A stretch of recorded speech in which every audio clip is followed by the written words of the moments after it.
Hey everybody, how's it going? It's the Daily Shooter, and today I have a quick review for you. We're going to be taking a look at what might be my new favorite micro red dot from Holosun. This is the HS503R-GD. This one right here is the one with the gold reticle, so let's check it out.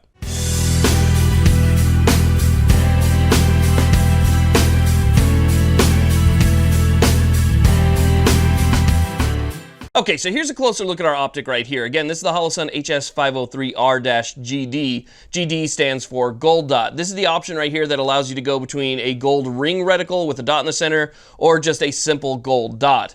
This thing's actually designed a little bit different than some of the other Holosuns that I've reviewed in the past, so I'll go over those differences with you as well. I have it set up with a Holosun magnifier. This is just their standard 3x right here. It's a pretty nice magnifier. It gives you 3 times magnification, and then when you don't want to use it anymore, you just flip it over to the side and you have your 1x with your standard red dot right here. They actually have one that just came out, I believe, that's actually it's kind of like a mini magnifier, and it's only about this big, so I'm going to try and get my hands on one of those, but that should be pretty cool. Kind of shrink this whole package down and maybe make it a little bit lighter as well. But let's go ahead and take this thing off of the mount. I have it on my Aero Precision upper right now. Let's take it off the mount and show you guys a little bit more about it. Now, one of the first things I noticed about this optic right out of the box, other than the fact that it has a gold reticle, obviously, is that it doesn't use any push-button controls. So, typical for a Holosun red dot of this style, there are usually rubberized push-button controls, most of the time located on the top right here, and you would hit those buttons in order to go through the brightness settings and also change the modes. This one actually uses a rotary dial, very similar to an aim point. So you can see we have our battery cap right here. This houses our CR2032 battery, which gives us up to 50,000 hours of battery life, which is typical for Holosun.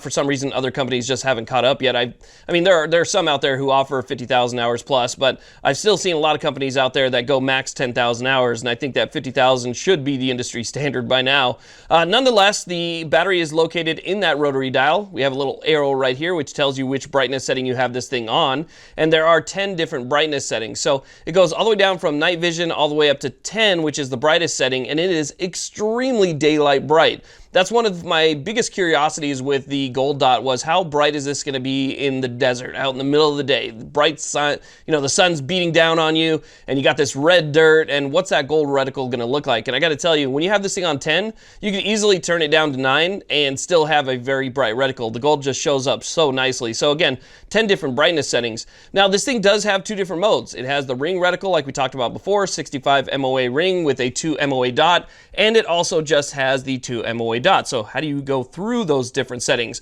Well, with this, what you would do is you actually turn the dial all the way to one side. So you basically turn it to one side like that, and then when you start going back the other way, it's going to have the other reticle in it, and then you go again and turn it back the other way, and it's going to have the other reticle. So it basically switches back and forth by the last setting on the turn dial. So as you switch the turn dial, it'll change your reticle, which I found to be actually a little bit faster, a little bit less annoying, so you don't have to hold the button down for 3 seconds, and if it doesn't work, hold the button down again. Every single time you go through this and you bring it all the way to the bottom and back, you're going to find your next reticle. So it's easy to go between the circle dot and the dot on this one, a little bit easier than previous models, if you ask me. Now, one thing that Holosun's done here, which I actually like even better than Aimpoint, is they have a pretty extreme buildup of material behind not only the top here. So Aimpoint has this protective layer right here that protects your turret, but on the back, Aimpoint doesn't have all that much protection for this rear turret. Obviously, it's protected by the dial,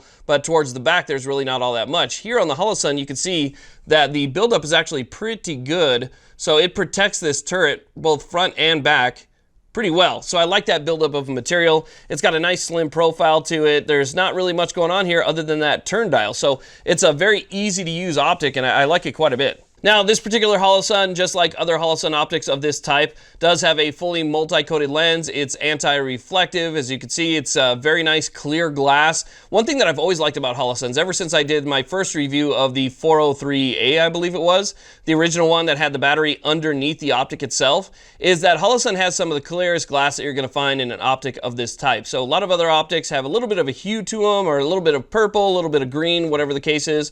Holosuns have always been one of the clearest options that I have found. Now, as far as the reticle goes, because it's gold, and let's say people that have I don't know, maybe you have astigmatism like I do.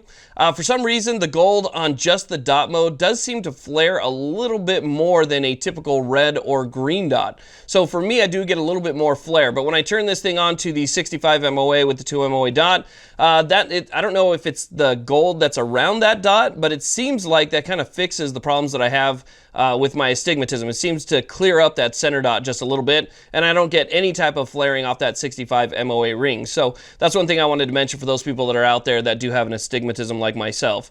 Again, really nice clear glass. These are waterproof, they're shock resistant. These things are tested out pretty well. This one comes with 2 mounts. It comes with a low mount, and it comes with this 1/3 lower co-witness mount right here. Now, one thing I like about these Holosun mounts is they've kind of evolved over time. So they used to be just a solid mount, and then on the bottom there would be 4 holes where you could stick a little Allen wrench through, or a Torx wrench, in order to take the mount off of the Optic. But now what they've done is they went ahead and they kind of skeletonized the mount a little bit more here. So you can see they actually removed quite a bit of material from the bottom of the mount to make it a little bit lighter, because they used to be kind of heavy. And then obviously you have this look-through area right here, so it's hollowed out in the center, so if you need to, you can actually duck your head down a little bit and look through this area right here if you need to. But I actually did a video probably 2 years ago where I flipped up a front sight and I used a tubular optic like this one right here. As a matter of fact, I think it was a Holosun, and I just used that front part of the flip-up sight and this as kind of my rear sight, and I had absolutely no problem just using this to hit my target. So again, you know, it's 1/3 lower co-witness, so you can still kind of see the tip of your flip-up sights. But for me, with magnifiers and all other types of optics that are out there, I don't really use flip-up sights too often anymore these days. Now, the turrets on this thing are going to be 1/2 MOA clicks. I believe there's a total of 50 MOA of elevation and windage. So if we take these turret caps off, they are not tethered. They are also very small, just like other mini optics.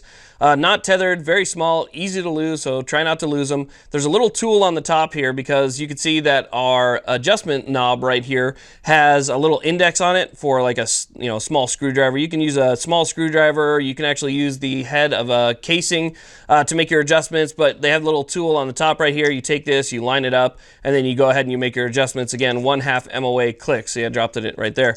But 1/2 MOA clicks.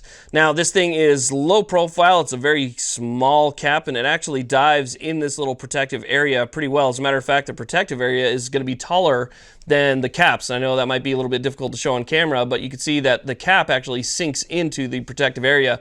So it's pretty tough. They use 6061 T6 aluminum for the entire body.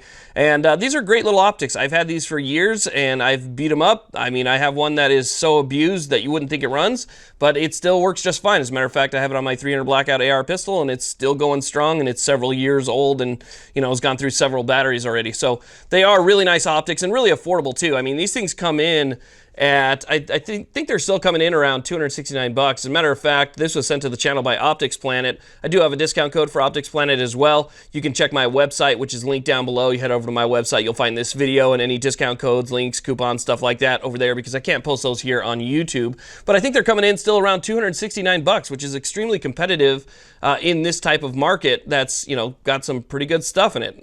You can spend 3-4 times this much on a small red dot. So finding one for $269 that I honestly would recommend to anybody who asked, I think is a pretty good deal too. So you get quality, you get value, and you get a lot of versatility out of Holosun red dots, and that's why they've always been some of my absolute favorites. So anyway, this is the Holosun HS503R-GD, which is a little bit of a mouthful. Great little optic, and I really appreciate you guys watching. Please like, subscribe. Have a great day.